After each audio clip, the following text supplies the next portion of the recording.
રાંગલી, તું તો ફરવા જતી રે અને ઘરમાં કામ તો જો ક્યાં ગઈ હતી બોલ? અરે હું તો બાજુમાં ઝઘડો જોવા ગયેલી. ખૂબ મજા આવી મને તો. અલા કેમ મજા આવી? તને તો બીજાની પંચાત, વાતો અને ઝઘડામાં જ રસ છે. અરે ના, પેલા ચંપા માસી છે ને એ અને ઉષા માસી બે લડ્યા બોલ. અલા એમાં હસવાનું શું? તે શું કામ લડ્યા બોલ? અરે ચંપા માસી ઉષા માસી ને કચરો નાખે અને ઉષા માસી ચંપા માસી ને કચરો નાખે. ખૂબ મજા આવી આજે. અને બંને છેલ્લે છેલ્લે તો પોતા એકબીજાના મોઢા પર કચરો નાખ્યો. મને તો ખૂબ મજા આવી.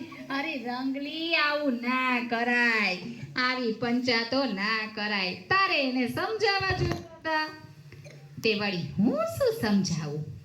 તમે જ કહો. જો રંગલી, તું આમ તો બહુ હોશિયાર છો, પણ તારે એ લોકોને સમજાવવા જોઈતા હતા કે કચરો એકબીજાના ઘરમાં નાખવાથી કચરો વધે છે. કચરાને કચરા પેટીમાં જ નાખવો જોઈએ અને એકબીજાના